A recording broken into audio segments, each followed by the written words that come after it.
اللهم صل على محمد وآل محمد. عبادات کی قبولیت کے لیے اللهم صل على محمد وآل محمد. تمام مرحوم مومنین و مومنات کی مغفرت کے لیے اللهم صل على محمد وآل محمد. شہدائے کربلا اور مکتب کربلا پر قربان ہونے والے شہدائے ملت سب کی خدمت میں سلام عقیدت کے لیے اللهم صل على محمد وآل محمد. ان شہداء کے خون میں ہاتھ ڈالنے والے قاتل انتہائی شیطانی اگار کرتے ہیں، ملائن کی ناکامی و رسوائی کے لیے اللهم صل على محمد وآل محمد. مومنین و مومنات، جو آپ سب کو ہم سب کو اپنے حق میں دعا مانگنے کی تاکید کرتے ہیں، ان کی حالت روائی کے لیے، جتنے بھی مریض اور بیمار ہیں ان کی شفا یابی کے لیے اللهم صل على محمد وآل محمد. تعجیل ظہور حضرت قائم آل محمد علیہ السلام کے لیے اللهم صل على محمد وآل محمد. ما شاء الله ولا حول ولا قوة إلا بالله العلي العظيم.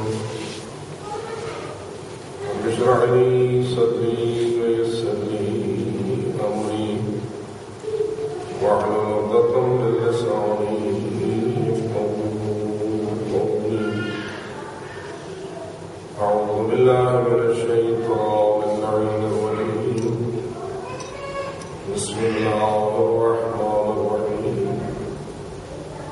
الحمد لله رب العالمين، والصلاة والسلام على أشرف الأنبياء والمرسلين، سيدنا ونبينا وشفيع ذنوبنا وطبيب قلوبنا ومولانا أبي القاسم محمد. اللهم صل على محمد وآل محمد. والصلاة والسلام على أهل بيته الطيبين الطاهرين المعصومين الغر الميامين المنتجبين المكرمين، الذين قال الله تعالى في حقهم: إنما يريد الله ليذهب عنكم الرجس أهل البيت ويطهركم تطهيرا. اللهم صل على محمد وآل محمد. ورحمة الله على أحبابهم وأصحابهم وشيعتهم ومواليهم أجمعين، ولعنة الله على أعدائهم ملعونين من يوم عداوتهم إلى أبد الآبدين. أما بعد، فقد قال الله تبارك وتعالى في كتابه المبين وخطابه المتين: بسم الله الرحمن الرحيم. وَلْتَكُن مِّنكُمْ أُمَّةٌ يَدْعُونَ إِلَى الْخَيْرِ وَيَأْمُرُونَ بِالْمَعْرُوفِ وَيَنْهَوْنَ عَنِ الْمُنكَرِ وَأُولَٰئِكَ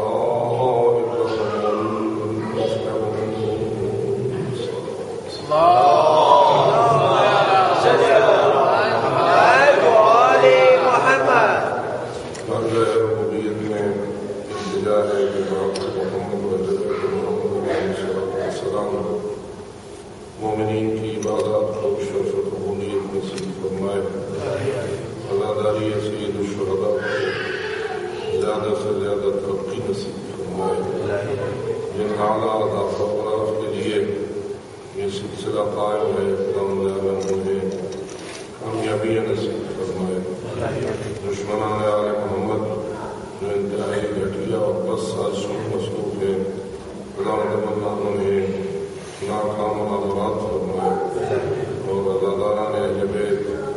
جامعہ مصروف عطائی ہے، رب العزت ان کی جان مال عزت اور ناموس کی حفاظت فرمائے۔ جو حضرات عزادار ہو کر اس دنیا سے روانہ ہوئے، رب العزت ان سب کو شفاعت آل محمد نصیب فرمائے، اور ہم سب کو بارگاہ حضرت امام زمان علیہ السلام میں سرخروئی نصیب فرمائے۔ اپنی گاؤں کی قبولیت اور حیات کی برابری کے لیے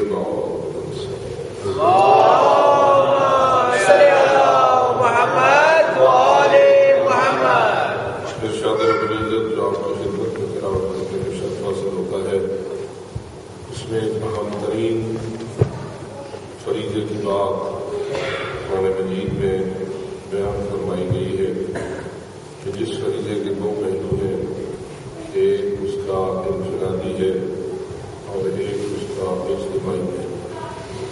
فریضے کا نام تو عام طور پر مشہور فریضہ امر بالمعروف اور نہی عن المنکر ہے۔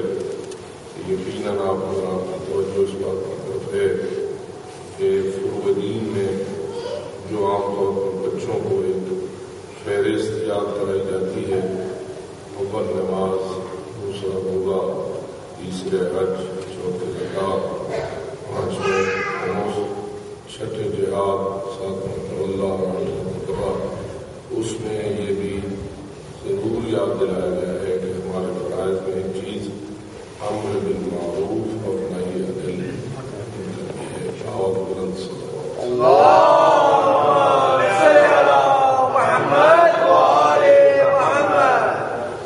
لیکن میرے خیال میں جتنی باقی واجبات اور فرائض کے متعلق تفصیلی بیانات ہوتے ہیں، اتنے شاید تفصیلی بیانات امر بالمعروف اور نہی عن المنکر کے متعلق نہیں ہوتے، اور اس کی شاید ایک وجہ یہ بھی ہے کہ یہ ذرا باقی واجبات کی نسبت تھوڑا سا مشکل کام ہے۔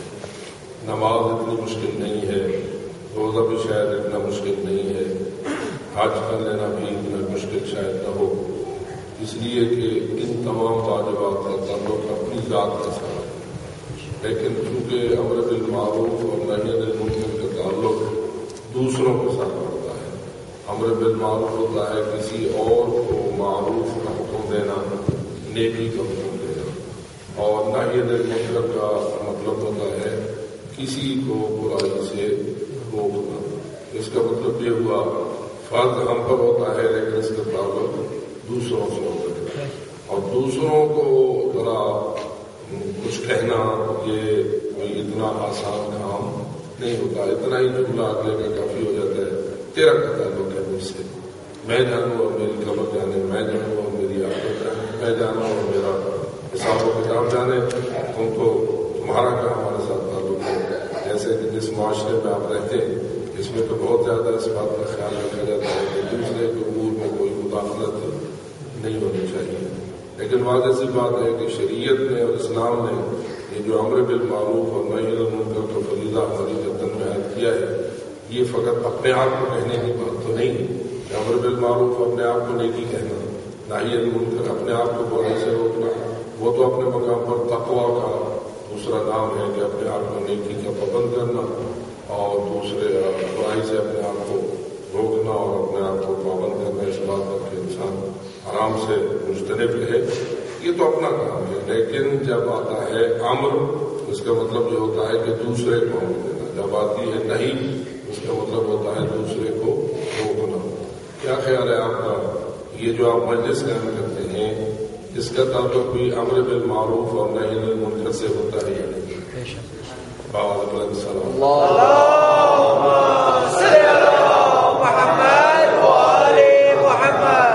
اسی لیے ذرا مجلس پڑھنا والا جو ہے اس کے لیے بھی ایک عجیب و غریب مسئلہ ہے۔ باقی تو سب کچھ اگر وہ کرے گا، مجلس سننے والے اس کو اپریشیٹ کریں گے، لیکن جب وہ امر بالمعروف اور نہی عن المنکر کی وادی میں داخل ہوگا تو پھر ذرا معاملہ پڑھنا بھی مشکل ہو جائے گا اور سننا بھی مشکل ہو جائے گا، اور اس مشکل وادی میں کسی کا قدم رکھنا یہ بھی اتنا آسان کام نہیں ہے۔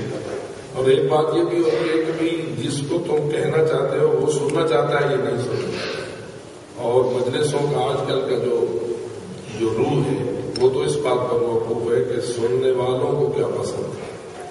پڑھنے والے وہی کچھ پڑھیں جو سننے والوں کو پسند ہے. اور مجھے نہیں معلوم کہ سننے والے امر بالمعروف کو پسند کرتے ہیں یا ناپسند کرتے ہیں.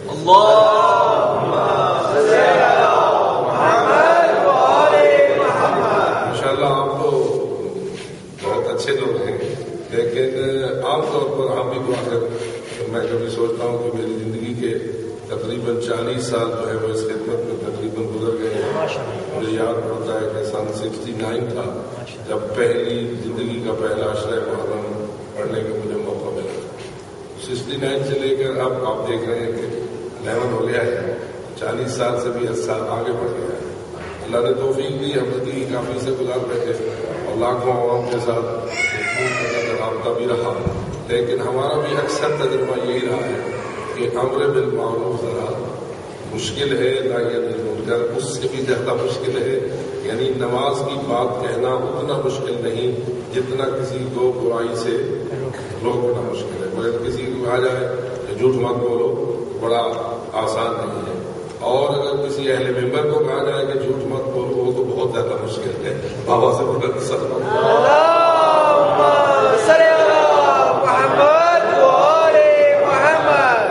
میں سے آپ کی توجہ کے لیے یہ عرض کر رہا تھا کہ امر بالمعروف اور نہی عن المنکر کا جو ہماری دین کی لسٹ میں نام آیا ہے، آپ نے یقیناً یہ تجربہ کیا ہوگا اور اپنی زندگی میں دیکھا ہوگا کہ اس فریضے پر گفتگو بہت کم.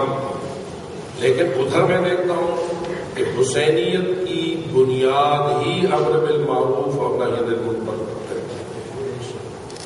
امام حسین علیہ السلام نے جس اپنے پورے قیام اور اپنی پوری کوشش اور اپنی پوری قربانیاں جو بھی پیش کرنا چاہی تھی، اس کے لیے جو عنوان گویا بالفاظ دیگر حضرت امام مظلوم نے رکھنا پسند کیا ہے وہ آپ کے سامنے، اور پہلے بھی ذکر کر چکا ہوں کہ حضرت نے اس وصیت نامے میں جو حضرت محمد ابن حنفیہ کو لے کے آپ نے دیا تھا، وہ میں سمجھتا ہوں کہ اس کو بہت زیادہ ہمیں ہائی لائٹ بھی کرنا چاہیے. اس کی طرف ہم سب کی اپنی توجہ بھی بہت زیادہ ہونا چاہیے کہ حضرت کی اس پوری قربانی کا مقصد کیا تھا اور حضرت کس غرض و غایت کے لیے نکلے تھے، اور اللہ نے ان کی اس پوری قربانی کو کیا عنوان دینا پسند فرمایا.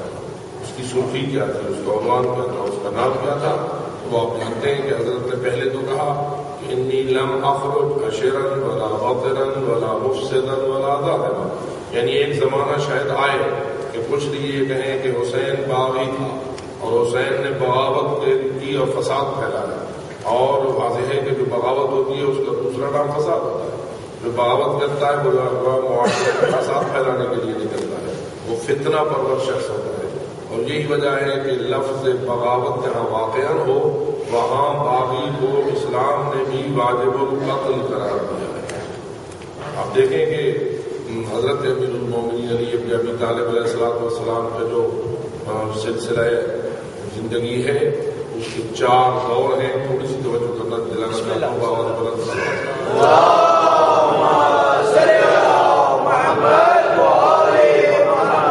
امیر المومنین کی زندگی کو اگر آپ دیکھیں تو 4 حصوں میں تقسیم نظر آتی ہے. ایک زندگی کا حصہ وہ ہے جو مکہ مکرمہ میں رسول اکرم کے سائے تلے امیر المومنین نے گزارا ہے. اعلان نبوت اور رسالت کے بعد ہجرت تک یہ 13 سال کا عرصہ ہے. اس کے بعد دوسرا عرصہ وہ ہے جو امیر المومنین نے رسول اکرم کے ساتھ مدینہ منورہ میں رسول کی وفات کی. ہجرت کے بعد حضور اکرم صلی اللہ علیہ وسلم کی وفات. پھر تیسرا عرصہ وہ ہے جو حضور کی وفات سے لے کر حضرت کی اپنی حکومت تک، اور پھر چوتھا حصہ وہ ہے جو حضرت کی اپنی حکومت کا ہے، آغاز حکومت سے لے کے آپ کی شادی. یہ 4 حصے ہیں اور چاروں زندگی کے حصے ایک دوسرے سے مختلف ہیں. اگر ان کا جائزہ لیجیے تو آپس میں ان کا کافی تفاوت ہے، بڑا اختلاف ہے. کیوں؟ اس لیے کہ جو رسول اکرم کے دور کا مکے کا حصہ ہے اس میں جتنا بھی ظلم ہوا ہے کلمہ طیبہ پڑھنے والوں پر، ان کے خلاف نہ رسول اکرم نے کوئی سخت اقدام کیا ہے اور نہ حضرت امیر المومنین کو اجازت دی ہے کہ وہ اپنی تلوار نکالے اور مقابلہ کرے. نوبت یہاں تک پہنچتی ہے کہ حضرت جعفر طیار علیہ السلام کی سرکردگی میں، آپ کی رہنمائی میں، ایک قافلہ مکہ کو چھوڑ کر ترک وطن کر کے حبشہ کی طرف جا رہا ہے، اور جا رسول اکرم کے حکم سے رہا ہے۔ سربراہی حضرت جعفر طیار، حضرت جعفر طیار بڑے بھائی ہیں حضرت جناب امیر المومنین، اور انہوں نے کیوں چھوڑا ہے مکہ، وہ ترک وطن کیوں کر رہے ہیں، وہ ایک ہجرت کیوں کر رہے ہیں جس تاریخ نے ہجرت حبشہ کا نام دیا ہے؟ اس کی وجہ یہ ہے کہ مکے میں ان مسلمانوں کے لیے زندگی تلخ ہو گئی ہے، اور اہل مکہ نے، مشرکین مکہ کے سربراہوں نے ان تازہ نومسلم لوگوں پر اتنا ظلم و ستم روا رکھا ہوا ہے کہ ان کے لیے وہاں زندگی گزارنا مشکل ہو گئی ہے، اور نتیجتاً رسول اکرم نے ان کو یہ اجازت دے دی ہے کہ تم جاؤ اور اس وطن کو چھوڑ دو، اور وہاں نجاشی بادشاہ کا علاقہ ہے، کیونکہ وہ ہے تو عیسائی، لیکن چونکہ وہ ایک عادل انسان ہے اور ظالم نہیں ہے، تو اس کی ڈگری میں جا کر پرسکھ و امن کی زندگی گزارو۔ میں پوچھتا ہوں آپ حضرات سے بھی، امیر المومنین کب سے شیر خدا تھے؟ بابا زبرم صلی اللہ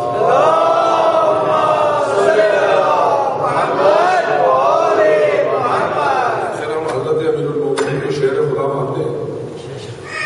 جو مانتا ہے امیر المومنین کے نام پر ایک سلوات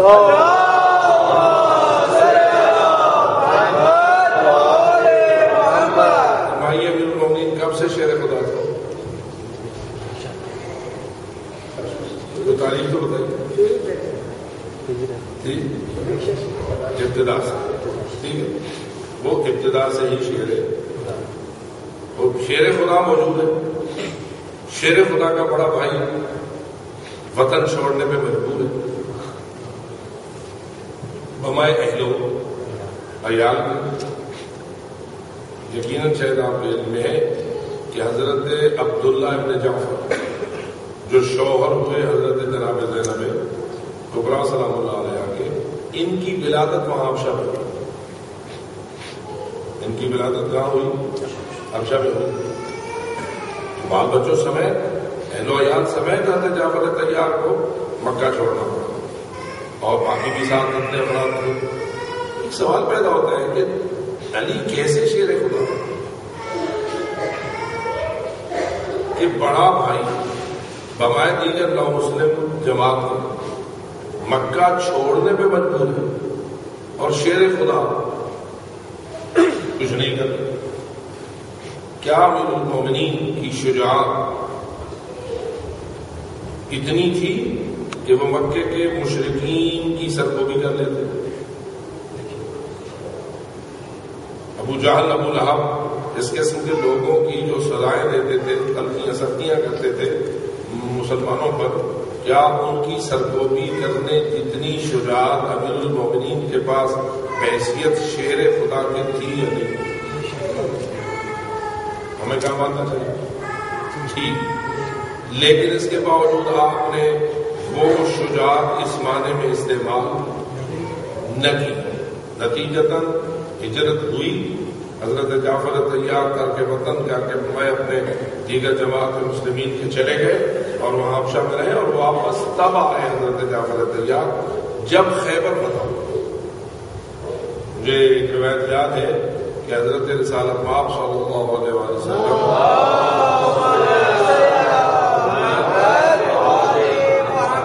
یہ ارشاد فرمایا کہ جس سال خیبر فتح ہوا اسی سال حضرت جعفر طیار حبشہ سے واپس آئے، تو آپ یہ کہا کرتے تھے کہ دو خوشیاں مجھے نصیب ہوئی ہیں، اور میں نہیں بتا سکتا کہ میں کس خوشی پر زیادہ اظہار مسرت کروں، آیا خیبر کی فتح پر زیادہ اظہار مسرت کروں یا جعفر طیار کی مدینہ واپسی پر زیادہ خوشی کا اظہار؟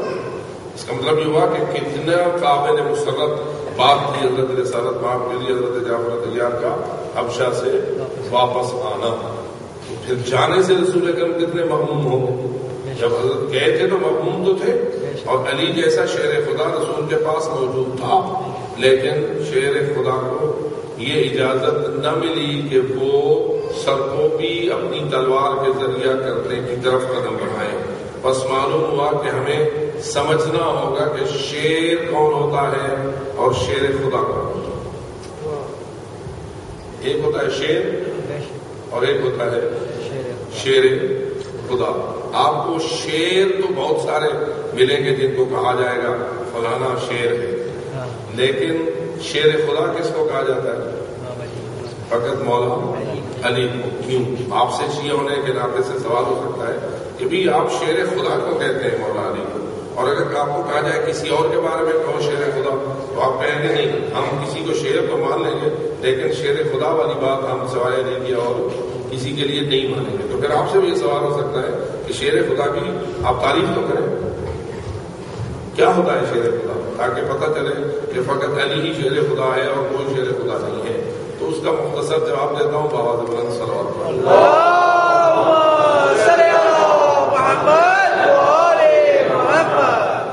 شیر تو ہر بہادر کو کہیں گے, جتنا بھی کوئی زیادہ بہادر ہوگا اتنا بڑا شیر کہلائے گا.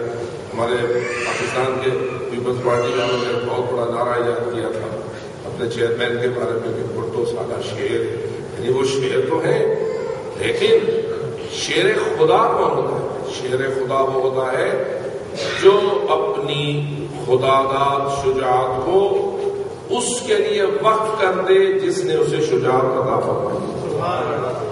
یعنی اللہ کے لیے جو اپنی شجاعت کو وقف کرتا ہے اور کبھی بھی اپنی شجاعت کا استعمال رب کریم کے حکم کے خلاف نہیں کرتا, وہ شیر خدا ہوتا ہے. ایسا نہیں کہ بس جو سامنے آیا گرا دیا, مارا پچھاڑا اور سب سے بڑا مریلا ہوا تو وہ سب سے بڑا شجاع شیر خدا کہلائے. نہیں, فقط کسی کو شکست دینا یہ شیر ہونے کی نشانی تو ہو سکتی ہے, لیکن شکست دینا یا کوئی بھی اقدام شجاعانہ کرنا اور کرنا ہمیشہ رب العزت کے عین حکم کے مطابق اور ایک ذرہ بھی اللہ کی مرضی سے ہٹ کر اپنی شجاعت کو استعمال نہ کرنا, یہ شیر خدا کی ڈیفینیشن ہے, یہ شیر خدا کی تعریف ہوتی ہے. اور یہی وجہ ہے کہ اگر رسول اجازت دیتے تو ہجرت حبشہ امیر المومنین ان مشرکین کے خلاف اقدام کرتے جن مشرکین نے مجبور کیا تھا ان ہمارے مسلمانوں کو جانے کے لیے. لیکن چونکہ مصلحت اور حکمت کا تقاضا یہ تھا کہ اس وقت تلوار سے کام نہیں لینا, اس وقت ان کا مقابلہ اپنی شجاعت کے ساتھ نہیں کرنا, بلکہ اب شجاعت یہ ہے کہ اسلام کے لیے جو ظلم آئے برداشت کرو اور اسلام کی مصلحت کے خلاف کوئی اقدام نہ کرو.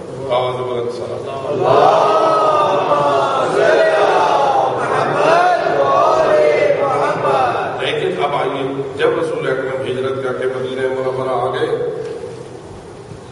تو پھر علی ولی کی تلوار باہر نکلی یا نکلی؟ نیام میں رہی ہے نکلے, کیوں نکلے, کن کے خلاف نکلی؟ ہر اس کے خلاف تلوار نکلی جس نے رسول اکرم کے خلاف بغاوت کی. جس نے کیا کیا؟ سید الرسل کے خلاف بغاوت کی. کیوں؟ اب رسول اکرم کی حکومت قائم ہو گئی تھی. مدینہ منورہ میں رسول اکرم نے اپنی حکومت کو قائم کر لیا تھا.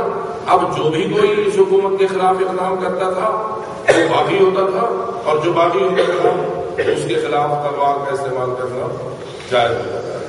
اس لیے آپ نے دیکھا کہ علی ولی کی تلوار اب نیام میں نہیں رہی اور اس نے اپنے شجاعانہ کردار کو پیش کیا, اور نتیجہ یہ نکلا کہ کسی بھی دشمن حکمرانی رسول کو پھر آرام سے علی نے برداشت نہیں کیا.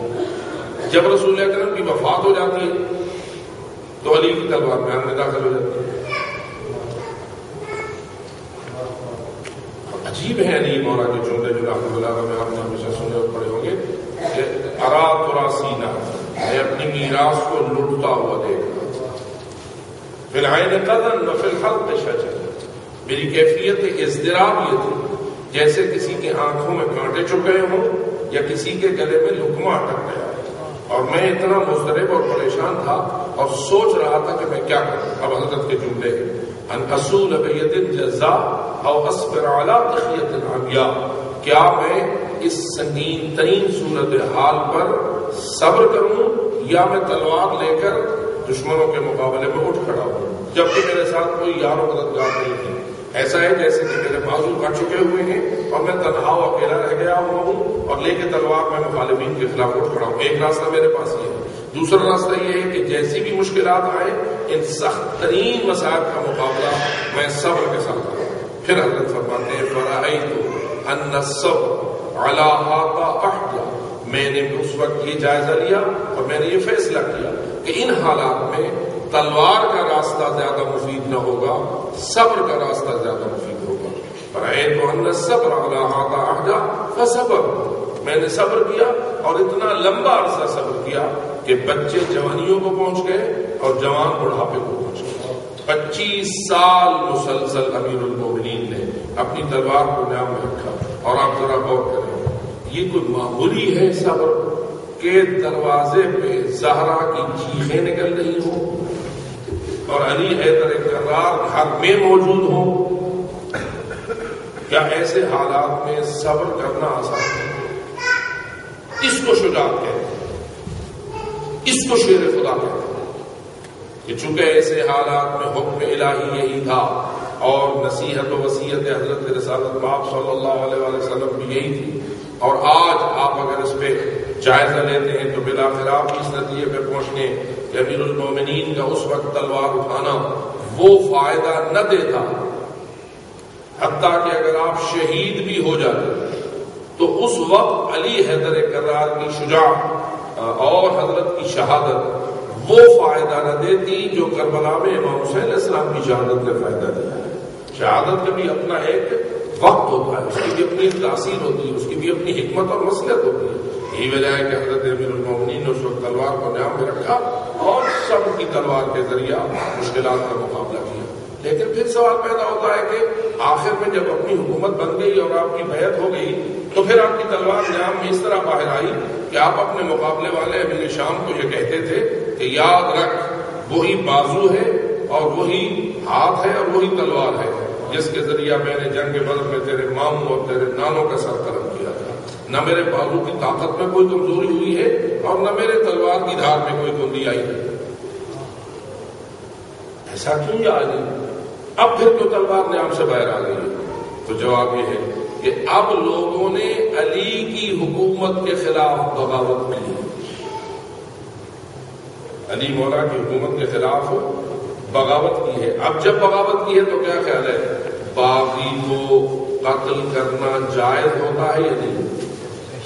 اسلام میں باغی کو قتل کرنا جائز ہے. اسلامی حکومت کے خلاف جو بغاوت کرے گا وہ، اب یہ علیحدہ بات ہے کہ اسلامی حکومت ہو، بسا اوقات ہوتی غیر اسلامی ہے اور ٹھپا اسلامی ہونے کا لگا دیا جاتا ہے، وہ باس اپنے مقام پر علیحدہ ہے. لیکن اگر واقع اسلامی حکومت ہو، جیسے رسول اکرم کی اپنی حکومت تھی، جیسے خود امیر المومنین علی ابن ابی طالب علیہ السلام کی حکومت تھی، تو اس کے خلاف جو بغاوت کرے گا اسلام نے اس کی سزائے موت رکھی ہے.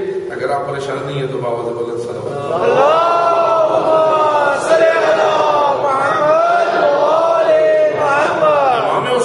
السلام فرما رہے میں نکل رہا ہوں، خبردار کل یہ مشکل کھڑی ہوگی اور لوگ میرے اوپر بھی بغاوت کا الزام لگائیں گے. لیکن میں آج لکھ کر دے جا رہا ہوں کہ میں کوئی فتنہ پرور، کوئی ظالم، کوئی انانیت پسند اور کوئی بغاوت والا ذہن رکھنے والا شخص نہیں ہوں. میرے اوپر بغاوت کا الزام غلط ہوگا. پھر اے حسین کیوں نکل رہے ہو؟ انما خرجت لطلب الاصلاح فی امت جدی رسول اللہ وارید ان امر بالمعروف وانہی عن المنکر. میں اس لیے جا رہا ہوں کہ میں اپنے نانے کی امت کی اصلاح کا قصد رکھتا ہوں، امر بالمعروف کا ارادہ رکھتا ہوں اور نہی عن المنکر کا ارادہ رکھتا ہوں. بس حضرت امام حسین علیہ السلام کی پوری قربانیوں کا عنوان کیا ہوا؟ امر بالمعروف اور نہی عن المنکر. اب فرمائیے دوسرے الفاظ میں امام حسین علیہ السلام کی پوری کوشش کو اور پوری قربانیوں کو اور پوری زحمات کو ابتدا سے لے کے انتہا تک ہم نے ایک لفظ میں اگر بند کرنا ہے تو اس کا نام ہے حسینیت. امام حسین علیہ السلام کی پوری تاریخ کا نام کیا ہے؟ حسینیت. آپ کی پوری قربانیوں اور کوششوں کا ایک لفظ ہے اور وہ کیا ہے؟ حسینیت. میں کبھی کبھی اپنی مجالس میں پاکستان میں پڑھتا رہتا ہوں، یہ بھی کہا کرتا تھا کہ عجیب ہے ہمارے بزرگان نے، اسلاف نے ہمیں نعرہ دیا ہے، لیکن حسینیت زندہ باد کا نعرہ دیا ہے، حسین زندہ باد کا نعرہ نہیں دیا ہے نا مروجہ نعرہ شیعوں کا، حسینیت کہہ دو، حسینیت زندہ باد، حسینیت زندہ باد، حسینیت زندہ باد، یزیدیت مردہ باد، یزیدیت مردہ باد، یزیدیت مردہ باد، نعرہ حیدری، آواز بلند صلوات۔ اللہم صلی علی محمد و آل محمد۔ ہم امام حسین علیہ السلام کی پوری تاریخ تعبیر کرتے ہیں کس سے؟ حسینیت سے۔ حسینیت کا مقصد کیا تھا؟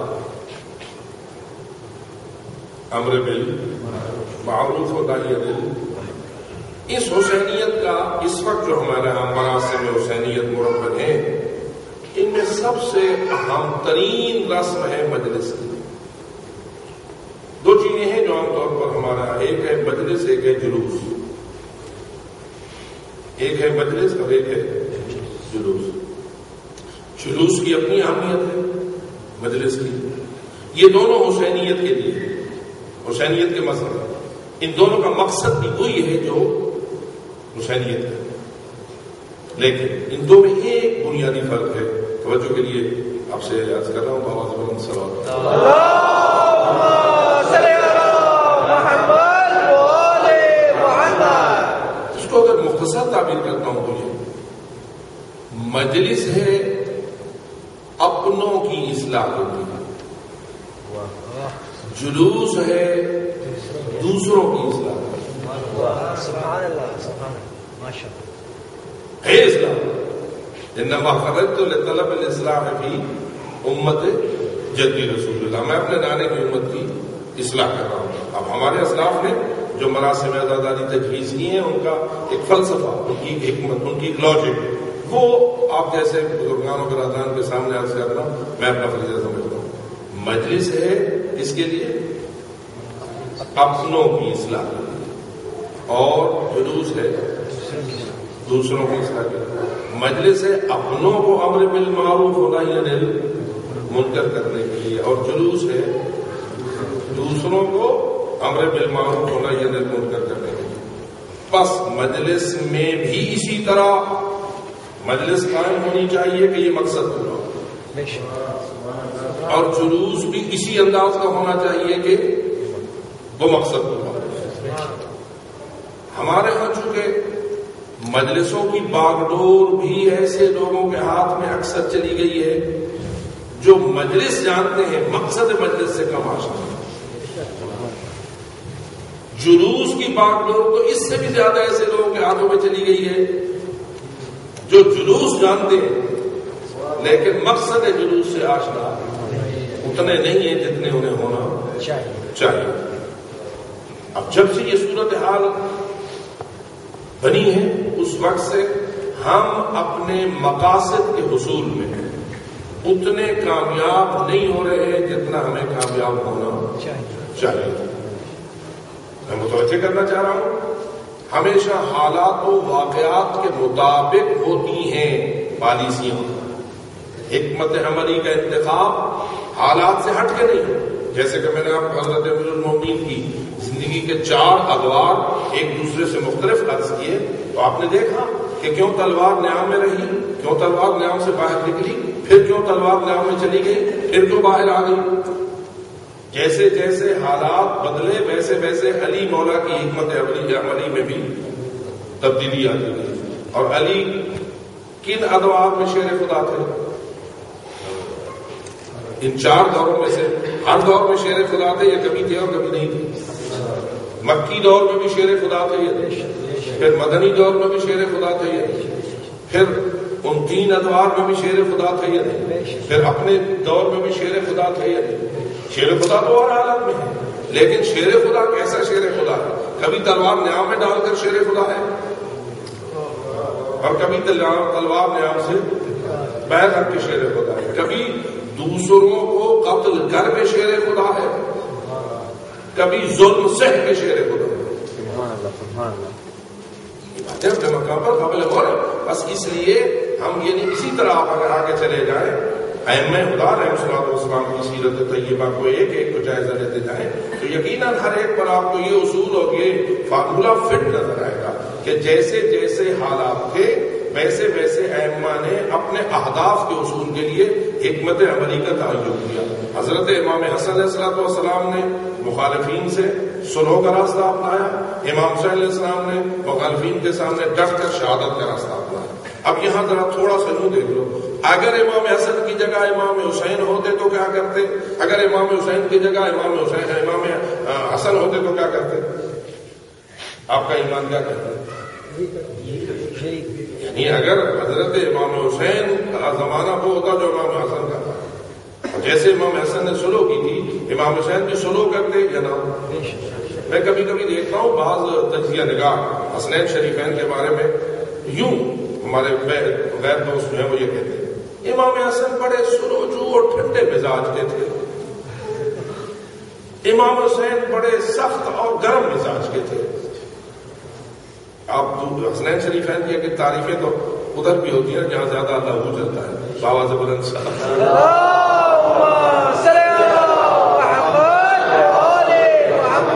وہ بھی اپنے طور پر تعریف تو کرتے ہیں حسنین شریفین، لیکن میں نے کبھی سنا کہ ان کے بعض واعظین یا مقررین یا جو اس بات پہ گفتگو کرتے ہیں تو وہ یوں سر جھوم کے کہتے ہیں امام حسن بڑے ٹھنڈے مزاج کے تھے، بڑے سلوجو تھے اور بہت ہی ان کا مزاج ٹھنڈا ٹھنڈا تھا، اس لیے ان کا فیصلہ بھی بڑا ٹھنڈا ٹھنڈا تھا. اور امام حسین علیہ السلام ذرا جوشیلے تھے، جذباتی تھے اور گرم مزاج کے تھے، اس لیے امام حسین علیہ السلام کا فیصلہ بھی بڑا گرم تھا اور انہوں نے شہادت کا راستہ اپنایا. اب ہم اپنے عقیدے اور ایمان کے مطابق جو ہمارا ائمہ خدا علیہ السلام کے بارے میں ہے، ہمارا تبصرہ کیا ہونا چاہیے؟ کیا ان کا مزاج ٹھنڈا تھا، ان کا مزاج گرم تھا؟ امام حسن کے فیصلے اپنے مزاج کی غلامی میں تھے؟ تو مجھے تو یہ کہنا ہے امام وہ نہیں ہوتا جو مزاج کا غلام ہو. وہ جو ہے امام وہ نہیں ہوتا جو مزاج کا غلام ہو. مزاج بے کنٹرول کرتا ہے امام، نہ یہ کہ مزاج کا غلام بن جاتا ہے. اس لیے ہمارا ایمان یہ ہے کہ اگر حضرت امام حسین ہوتے تو اسی طرح سلوک کرتے جس طرح کے تھے. یہ نہیں کہ نہ تھے، کیا امام حسن علیہ السلام کے ساتھ سلوک کے وقت امام حسین علیہ السلام موجود تھے یا نہیں؟ امام حسن آگے آگے امام حسین پیچھے پیچھے. اس میں لکھا ہوا ہے، خود اس سلوک کی شرائط میں لکھا ہوا ہے کہ جب تو مرے گا تو اگر امام حسن زندہ ہوئے تو حکومت ان کا حق ہوگا، اور اگر امام حسن زندہ نہ ہوئے تو حکومت امام حسین کا حق ہوگا. یہ سلوک کی شرائط میں یہ بات لکھی ہوئی موجود ہے. تو امام حسین علیہ السلام ساتھ موجود تھے، تو امام حسین ساتھ موجود تھے. امام حسین نے کوئی جذباتی بات امام حسن کے بارے میں ان کے ساتھ نہیں کی. نہیں بھائی یہ کیا کر رہے ہو، ایسا کیوں کر رہے ہو، ایسا میں تو روٹ کے جا رہا ہوں، تم سولو کے راستے کو اپنا رہے ہو. یہ اوروں کے متعلق سوچ ہو سکتی ہے، ائمہ معصومین کے متعلق ایسی سوچیں نہیں ہو سکتی ہے.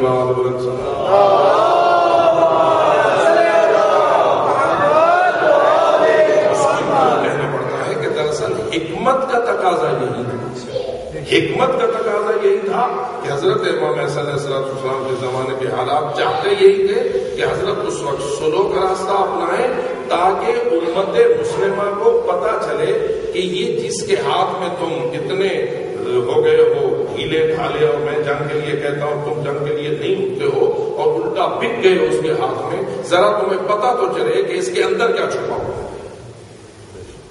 واضح ہے کہ اس شخص کے اندر وہی یزید چھپا ہوا تھا کہ جو بات کو ظاہر ہو گیا، اور حضرت امام حسن کی سلو نے اس کے باطن کو باہر نکالا، اور پھر دنیا کو پتہ چلا کہ جس لیے امام حسن علیہ السلام نے سلو کی تھی اس کا مقصد کیا تھا. اور نتیجہ یہ نکلا کہ پھر امام حسن علیہ السلام کے لیے وہ اقدام کرنا صحیح اور مناسب وقت آ گیا کہ جو آپ نے کرنا تھا آپ نے شہادت کا راستہ اپنایا. اور اس کے بعد پھر امام حسین علیہ السلام نے وہ راستہ کیوں نہیں اپنایا؟ کیا خیال ہے امام حسین علیہ السلام بھی ایک نئی کربلا قائم کر سکتے تھے؟ جب مدینہ منورہ پہ چڑھائی کی تھی یزید کے لشکر نے اور واقع حرہ پیش آیا تھا اور ہزارہا نہ فقط قتل ہوئے تھے بلکہ ہزارہا زنا ہوئے تھے، اور مسجد نبوی میں آ کے گھوڑے باندھے گئے تھے، اور مدینہ منورہ کی اتنی ہتک اور توہین ہوئی تھی کہ شاید کسی زمانے میں اتنی نہ ہوئی ہو. اتنا بڑا ظلم ہوا تو کیا امام زین العابدین علیہ السلام وہاں اپنی شہادت پیش کر کے کربلائی نہیں بن سکتے تھے؟ کیا امام زین العابدین علیہ السلام مدینہ میں تھے یا نہیں؟ سوال تو آپ سے ہو سکتا ہے کہ حضرت تو امام صلی اللہ علیہ السلام تو وہاں شہادت پہ چلے گئے، انہوں نے اپنے اور اپنے سب بچوں کی قربانیاں پیش کر دی، امام صلی اللہ علیہ السلام کو خاموش ہوئے.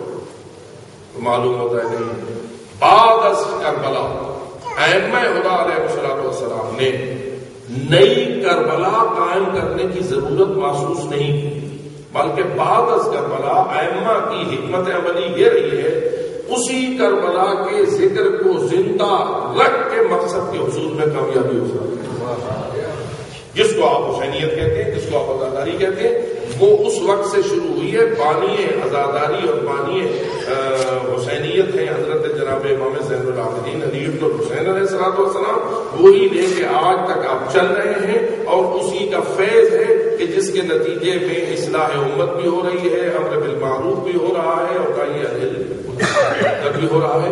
فقط اتنا ہے کہ جن لوگوں کے ہاتھ میں ان چیزوں کی باغ ڈور ہوتی ہے انہیں اپنی حکمت عملی کے تعین میں زمانے کے حالات کو سامنے رکھ کے فیصلہ کرنا چاہیے اور دیکھنا چاہیے کہ ہمارے حالات میں اپنے مقصد کے حصول کے لیے بہترین رستہ کیا ہو سکتا ہے.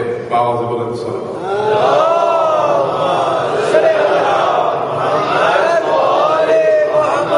یہ سمجھتے ہیں کہ جلوس عزاداری واجب بلکہ اوجب ہے، بہت لازم ہے. اس کو ترک نہیں کیا جا سکتا، اس کو چھوڑا نہیں جا سکتا، بلکہ ہم تو ان لوگوں میں ہیں جنہوں نے جلوس کے روٹ پر تبدیلی کرنے والے ظلم کے خلاف احتجاج کیا اور کتنے افراد شہید ہوئے، کتنے لوگ زندانوں میں گئے، کتنا کچھ ہم نے وہاں جنرل اسماعیل خان کے روٹ کی تبدیلی کے لیے قربانی پیش کی. اور آج تک پھر پاکستان میں یہ بات محسوس ہو گئی کہ جلوس کا روٹ ہماری مرضی سے تبدیل ہو سکتا ہے، کسی حکومت کی مرضی سے تبدیل نہیں ہو سکتا. یہ اس بات پر ہم کیوں ڈٹ گئے اور کیوں ہم نے اپنا خون پیش کر دیا؟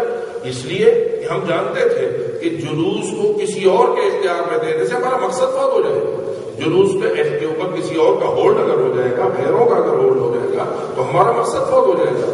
ہمیں چاہیے کہ ہم اپنے جلوس عزاداری کو اپنے مقاصد کے لیے استعمال کریں. اب ہماری ذمہ داری یہ ہے کہ جلوس اس انداز سے نکالیں، اس میں یہ پیغام اس انداز سے جائے اور اس میں ایسے ایسے مؤثر ذرائع استعمال کیے جائیں جن سے کہ غیروں کی اصلاح کا رستہ نکلے اور جن کے ذریعہ دوسروں کو پتہ چلے حسینیت کیا ہے، حسینیت کے ذریعہ پتہ چلے کہ حسین کے نانے کا دین کیا ہے.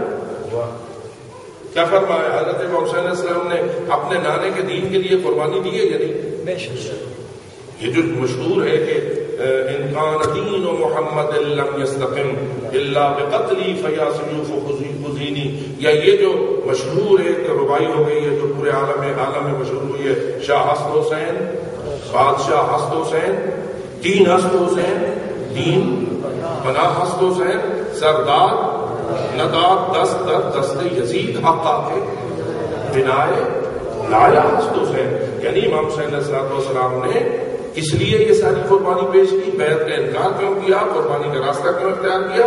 اس لیے کہ لا الہ الا اللہ خطرے میں تھا، دین خطرے میں تھا. بالفاظ دیگر دین پناہ حسن حسین کا مطلب یہ ہے کہ دین کو پناہ کی ضرورت پڑ گئی تھی، دین بے پناہ ہو گیا تھا، دین پر یزیدیت کا حملہ ہو گیا تھا. وہ بیچارہ ڈھونڈتا پھرتا تھا کہ کوئی ہو جو مجھے بچائے، کوئی ہو جو مجھے موت کے منہ سے نکالے، کوئی ہو جو میری اس تباہی کو حفاظت بخشے.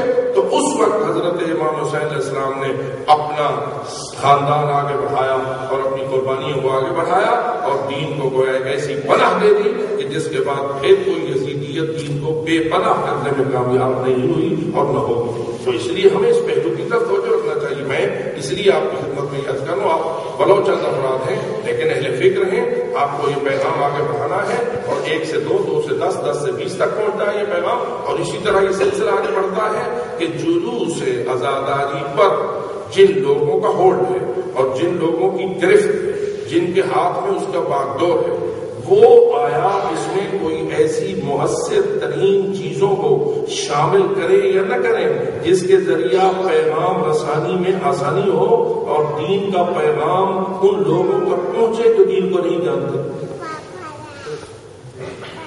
اس لیے میں عام طور پر یہ سادہ سا جملہ کہتا ہوں کہ ہماری عزاداری کے مقاصد میں پہلا مقصد یہ ہے کہ یہ غیر مسلم کو مسلم بنائے. دوسرا مقصد یہ ہے کہ یہ مسلم کو مومن بنائے. تیسرا مقصد یہ ہے کہ یہ مومن کو متقی بنائے. اور چوتھا مقصد یہ ہے کہ متقی کو سلمان بنائے. باز بلند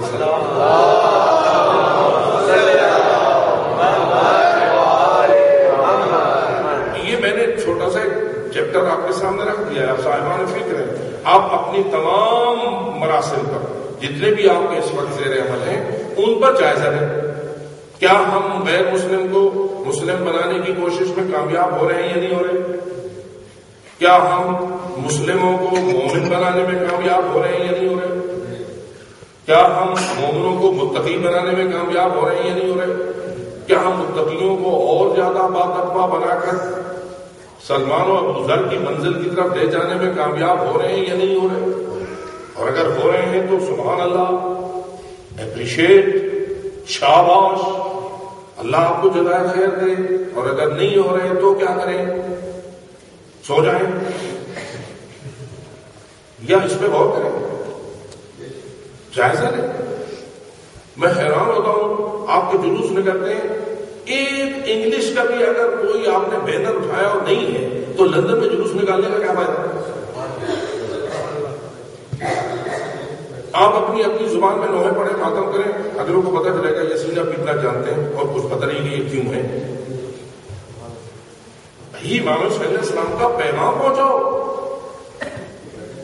اس سائے تلے آپ کو اسلام پہنچانا چاہیے، دین پہنچانا چاہیے، توحید پہنچانا چاہیے، اللہ کے پیغام کو پہنچانا چاہیے. اس پہ خوب غور کرے گا. میں یہ سمجھتا ہوں کہ کب تک یہ جلوسوں کی بات اور ایسے بے وقوفوں کے ہاتھ میں رہے گی جن کو پتہ ہی نہیں ہے کہ حسینیت کیا ہے. اور ہمارے جتنے بھی سنجیدہ لوگ ہیں، سمجھدار لوگ ہیں، صاحب فکر لوگ ہیں، صاحب عقل لوگ ہیں، وہ ڈرے ہوئے پیچھے بیٹھے ہوئے ہیں. وہ تو جلوس میں شریک ہی نہیں ہوتے.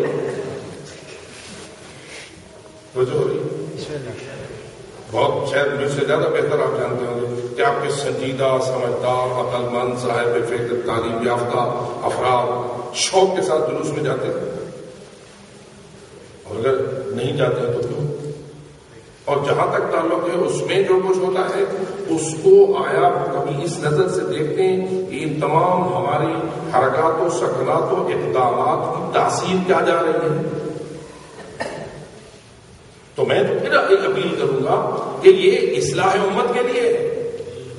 امام صلی اللہ علیہ وسلم کی کوشش کس کے لیے ہے؟ لطلب الاصلاح فی امت جدی رسول اللہ. میں اپنے نانے کی امت کی اصلاح کے لیے یہ ساری کوشش کر رہا ہوں. اور یہ اصلاح امت کی کوشش فقط 61 ہجری تک محدود ہے یا قیامت تک کے لیے؟ بلکہ میں تو یہ کہوں گا کہ حضرت امام زمان عجل اللہ تعالیٰ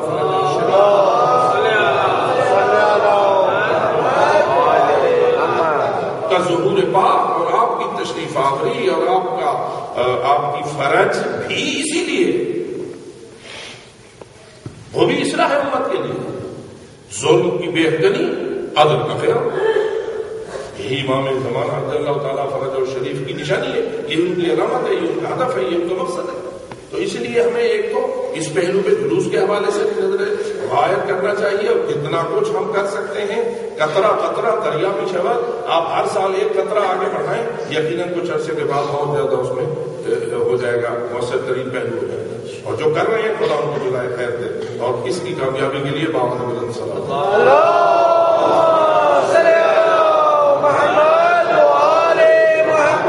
جہاں تک مجلس کا تعلق ہے، مجلس بھی اسی لیے اصلاح امت کے لیے. اب میں کبھی سوچتا ہوں کہ آپ کسی امام بارگاہ میں وہ بندہ مجلس پڑھ رہا ہے جس کے سامنے 10,000 کا مجمع بھی کوئی چیز نہیں ہے. یعنی آپ تو جانتے ہیں کراچی میں بہت سے افراد بیٹھے ہیں، نشتر پارک کا مجمع اور آپ کو تو کیا ممکن نہیں تھا کہ میں یہ کہہ دیتا یار کمال کیا ہے آپ نے، مجھے تو دعوت دی ہے. یہ تو میرے لیے مناسب ہے کہ میں نیشنل پارک کے اسٹیج پہ پڑھنے والا شخص ہوں جہاں 10 20 25 سال کا مجمع ہوتا ہے اور وہاں سے مکر کر آ گیا ہوں اور آپ کے گھر میں آ کر 10 آدمی کے درمیان آپ نے مجھے بتا دیا. لیکن کیوں میں نے یہ اعتراض نہیں کیا, کیوں میں نے اشکال نہیں کیا؟ کیوں؟ اس لیے کہ مجمع کی بات نہیں, دیکھنا یہ ہے کہ ہم اپنے مقصد کے لیے کتنا کامیاب ہو سکتے ہیں. 10 آدمی بھی اگر اصلاح ہو جاتی ہے, ان تک بھی پیغام پہنچ جاتا ہے تو وہ 10 لاکھ میں پانی. اس لیے عزیزان من, اس پہلو پہ جہاں ہمیں اپنے طور پر غور کرنا ہے, جن کو آپ ممبر پر لاتے ہیں, اتنا ہی آپ لوگوں کا بھی فریضہ ہے کہ آپ یہ اپنی حیثیت کے حوالے سے اس پہ غور کریں, مل بیٹھیں, جائزہ لیں اور غور کریں کہ کیا ہم اپنے فریضے کو اس سے بہتر کیسے ادا کر سکتے ہیں. یہ فریضہ ہے یا نہیں کہ وَلْتَكُن مِّنكُمْ أُمَّةٌ يَدْعُونَ إِلَى الْخَيْرِ وَيَأْمُرُونَ بِالْمَعْرُوفِ وَيَنْهَوْنَ عَنِ الْمُنكَرِ. یہ امر بالمعروف اور نہی عن المنکر فریضہ ہے یا اچھا کام ہے, کر دو کر دو, نہ کر دو نہ کر دو. یعنی یہ امر واجب ہے یا امر مستحب ہے؟ جب واجب ہے تو اس کے لیے اتنا بڑا واجب ہے, اتنا بڑا واجب ہے کہ حضرت امام حسین علیہ السلام اکیلے نہیں جاتے. دیکھو تو صحیح, اسی واجب کو ادا کرنے کے لیے کہاں کھڑی ہے دختر رضا. معمولی بات ہے, بھرا ہوا بازار ہے اور کس حالت میں لائی گئی ہے دختر رضا. انسان چشم تصور سے بھی اگر اس کی تصویر کشی کرتا ہے تو دل دہلتا ہے. کہتا ہے مسلم جساس کہ جو دارالعمارہ کوفہ کا کچھ مرمت کا مستریوں والا کام کر رہا تھا, ایک بندہ تھا, ایک بندر تھا, اور وہاں کچھ چونا گچھ وغیرہ کر رہا تھا. کہتا ہے کہ میں اندر اس کام میں مصروف تھا تو میں نے باہر سے شور و غوغا سنا. شور و غوغا جو مجھے کوفہ کی گلیوں میں لوگوں کو بھاگ دوڑ کا پڑھنے کا اور شور مچانے کا محسوس کیا ہوا تو میں نے پوچھا کیا ہے. ایک خادم تھا, اس سے میں نے پوچھا, کہا کہ میں اس لیے باہر یہ سارا لوگوں میں ہلچل مچی ہوئی ہے کہ ایک باغی کا سر لایا جا رہا ہے, ایک باغی کے قیدیوں کو لایا جا رہا ہے. میں نے پوچھا وہ باغی کون تھا؟ اس وقت عجیب جواب آیا. جب کہا کہ وہ باغی کون تھا تو جواب آیا اس باغی کا نام حسین تھا. چونکہ وہ بندہ محب اہل بیت تھا, امام حسین کا نام سنتے ہی دہل گیا. کہنے لگا کون حسین, کون حسین؟ جب جواب میں آیا وہی حسین کہ جس کی ماں کا نام فاطمہ ہے. حسین وہ جس کی ماں کا نام فاطمہ ہے.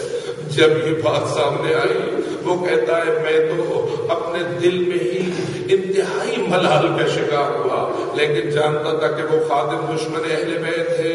میں وہاں سے ہٹا اور ایک کونے کی طرف جا کر میں اپنے منہ کو پیٹنے لگا اور کہنے لگا آئے حسین ابن فاطمہ, حسین ابن علی, اس کو باغی گھر دے کر قتل کر دیا گیا ہے. چنانچہ میں نے اپنے چہرے پر جو کہ تماچے مار کر اپنے ہاتھ جو قتلے تھے چونے سے ابھر لیے تھے, میں نے چہرے کو دھویا اور پھر میں نے کام کاج کو چھوڑ دیا. آیا باہر تو گلی کوفہ کی گلیوں میں نے دیکھا رش تھا اور ایک عجیب مشکل بنی ہوئی تھی. کیا؟ میں نے دیکھا کہ کچھ ناکے لائے جا رہے تھے جن کے اوپر کچھ بیویاں سوار ہیں جن کو قیدی بنا کے لایا جا رہا ہے. اور ایک کاش میں وہ منظر نہ دیکھا جو کہ کوفہ کی گلیوں میں نے دیکھا. ہزاروں اور میں نے دیکھا ایک ناکا پہ ایک بیمار تھا جس بیمار کو اس ناکا پہ باندھ دیا گیا تھا. روایتوں میں یہ بات موجود ہے امام سجاد کو جس اونٹ پہ لادا گیا تھا, کیونکہ امام اپنی برس کی وجہ سے اونٹ پر بیٹھنے پر قادر نہ تھے, تو ان ملائن نے امام سجاد کو اونٹ پہ ڈال کے رسیوں کو اونٹ کے نیچے سے گزار کے اس طرح باندھ دیا تھا جس طرح کسی سامان کو اونٹ کی پشت پر باندھا جاتا ہے. ایسے حالات میں جب میں نے امام کو دیکھا تو میرے دل کی کیا حالت ہوئی. اس میں ایک روایت یہ ملی کہ بیویاں چڑھی ہوئی تھی خواتین کوفہ اس مکانوں کی چھتوں پر, اونٹوں کی پشتوں پر بیویاں تھیں, مکانوں کی چھتوں پہ خواتین کوفہ تھی. دونوں کا تقریباً سطح جب برابر تھی تو عورتیں پوچھتی تھی من ای الاسارا تم کس خاندان کی قیدی خواتین ہو؟ اور جواب آتا تھا نحن اسارا اہل البیت، ہم اہل البیت کے خاندان کی خواتین ہیں۔ اور اس وقت وہ خواتین جب دیکھتی تھی کہ بچیاں بھوکی ہیں جو قیدی ہیں تو انہوں نے اپنی کھجوریں گھروں سے نکالی اور بچیوں کو دینا شروع کی، لیکن پیچھے سے بی بی ام کلثوم کی آواز آئی یا اطفال آل محمد ان الصدقۃ علینا حرام، اے آل محمد کے بچوں اور بچیوں یہ صدقہ کی کھجوریں ہیں اور ہم آل محمد ہیں، ہم پہ صدقہ حرام ہے۔ ازادار و باپ جائزہ لو اب وہ کتنی تابعدار شریعت بیویاں ہیں، یہ خاندان کتنا حکم الہی کا پابند ہے، اس لیے کہ جو امر بالمعروف اور نہی عن المنکر کا فریضہ انجام دیتا ہے اسے پہلے خود حکم الہی کا پابند ہونا پڑتا ہے۔ آئیے ذرا دیکھیے یہ جو بچیاں ہیں چھوٹی چھوٹی جن کا تعلق خاندان اہل بیت سے ہے وہ کتنی شریعت محمدی کی پابند ہے کہ روایت کی جملے یہی ہیں کہ بچیوں نے اپنی منہ میں انگلیاں ڈال کر کھجوروں کو باہر پھینکا اور ایک دوسرے کو یہ بتانا شروع کیا، بی بی کی آواز آ رہی ہے الا صدقۃ علینا حرام۔ ازادارو آپ اندازہ تو کریں کتنے دن کی بھوکے تھے یہ بچے، کتنے دن کے پیاسی تھی یہ بچیاں، اور کتنے مصائب کے پہاڑوں میں پس پس کر آئی تھی اور کس عالم مشکل سے گزر رہی تھی، اور قیدی تھی تو کس ظالم کی قیدی تھی، لیکن اس کے باوجود کھجور ایک جو ان کے لیے حلال نہ ہو اس کو بھی کھانا گوارا نہ تھا۔ بس معلوم ہوا کہ ہم اس خاندان کے ماننے والے عزادار ہیں کہ جنہوں نے امر بالمعروف اور نہی عن المنکر کے فریضے کو اس طرح ادا کیا ہے کہ اس سے بہتر ادا کرنے کا تصور نہیں ہو سکتا۔ خداوند تعالیٰ ہمیں اس فریضے کی ادائیگی کی طرف متوجہ رہنے اور اس کے فرائض و شرائط کو پورا کرنے کی توفیق عطا فرمائے۔ الا رحمۃ اللہ علی القوم الظالمین۔ ایک سورہ فاتحہ سے اور سورہ توحید۔ بسم اللہ الرحمن الرحیم۔ الحمد للہ رب العالمین الرحمن الرحیم مالک یوم الدین ایاک نعبد و ایاک نستعین اهدنا الصراط المستقیم صراط الذین انعمت علیہم غیر المغضوب علیہم ولا الضالین۔ بسم اللہ الرحمن